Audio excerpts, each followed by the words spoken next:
Hello, everyone. It's Phil Lee returning with another episode of Civil War Chat. Today is October 14th. It's Friday, 2022.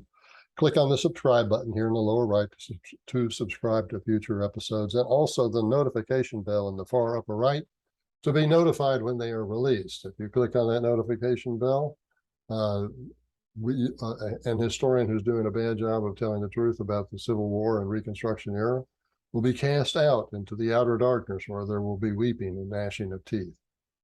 Today's topic is statues were victims of a social contagion.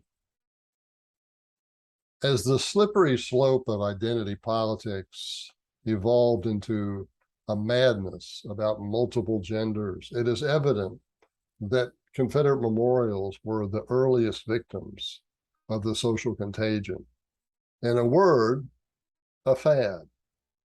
I'm going to show you a video that was taken at Gettysburg College recently, wherein they hosted a drag show of transvestites dancing in outfits that would be criticized as objectifying women if the dancers were, in fact, heterosexual women instead of men identifying as women.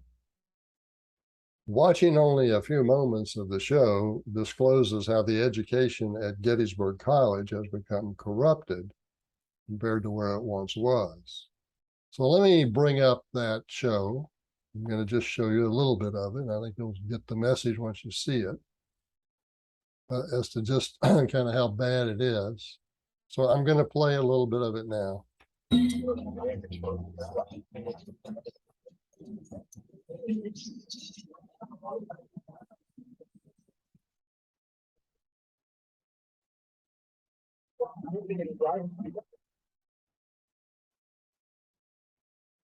Well, as you can see, apparently that passes for education at Gettysburg College these days. And Gettysburg College has traditionally been a reliable source, a devoted source of information about the Battle of Gettysburg and also about the Civil War generally.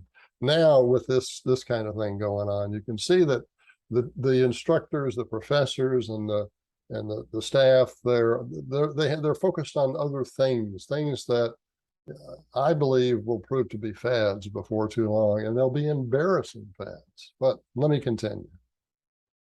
Now, those of us watching the progressive evolution of Gettysburg College over the years are not surprised to see something like this drag show come into reality or come into being. For the last 12 years, Peter Carmichael has directed the college's Civil War Institute with a woke agenda.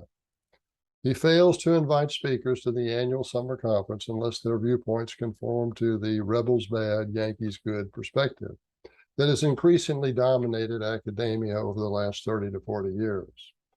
Rather than a diversity of viewpoints, his major concern seems to be enlarging the number of Blacks and women involved in Civil War studies. He should have been among the leaders defending Confederate statues for two reasons. First, because it would have been the right thing to do. And second, because he's going to look foolish when his agenda gets ridiculed as a passing fad in the future. And it seems that we are presently on the threshold of such a future. In a recent interview, and I'll provide the link below here for you YouTube watchers, you watch for the link below. In a recent interview, social commentator and novelist Lionel Shriver opined that it is becoming increasingly obvious that much of identity politics is a pernicious fad. She regards critical race theory as being itself at the heart of modern racism. If you want to find a racist, just find those that are teaching critical race theory. Others are beginning to speak out publicly as well. I mean, an example of a celebrity is Sharon Osbourne, who recently remarked that she had donated $900,000 to Black Lives Matter, but now wants it returned. She agreed with Kanye West's characterization of BLM as a, quote, scam, close quote. Having written a novel decades ago that involved the AIDS pandemic, Lionel Shriver now feels she cannot trust the information she got at the time because she became dismayed at the inaccuracies of the CDC during the COVID era. She believes that they were dishonest about the effectiveness of the vaccines and masks, as well as other factors. Shutdowns, she argues, were taken to an extreme. She has also become distrustful of dogmatic climate change, quote, experts, air quotes, because of their censorship tendencies of contrary views. If Shriver is correct, the decade or so following 2015 will be viewed in retrospect as a detachment from reality. Future generations will look back on the era as one of mass delusion. They will condemn us for not objecting earlier, but they may not notice, however, that those of us with Confederate heroes were among the first to object. And we were largely ignored. We should get reparations for the deliberate misrepresentation of our heroes and their memorials.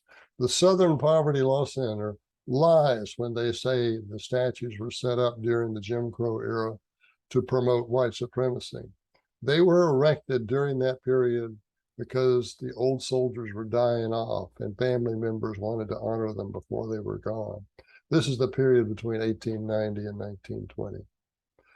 Only a cynic could come to any other viewpoint, and obviously the Southern Poverty Law Center is such a cynic. We do not honor our Confederate heroes because of slavery. Instead, we honor them despite it. Reparations would give us a fund to rebuild some of those statues. And as Lincoln might have put it, it would be altogether fitting and proper that we should do this. Now, what I'd like to bring to your attention is, if you want Confederate memorials to remain at all, we must not have critical race theory become accepted as a standard interpretation of American history. If it does get accepted as a basic interpretation of American history, there will be no Confederate statues standing anywhere. Confederate street names will be wiped out. All memorials involving the Confederacy will be gone. So you've got to fight critical race theory, and to fight it, you got to know what it is. Get my book, The Dreadful Frauds, Critical Race Theory and Identity Politics. It's $16 at Amazon.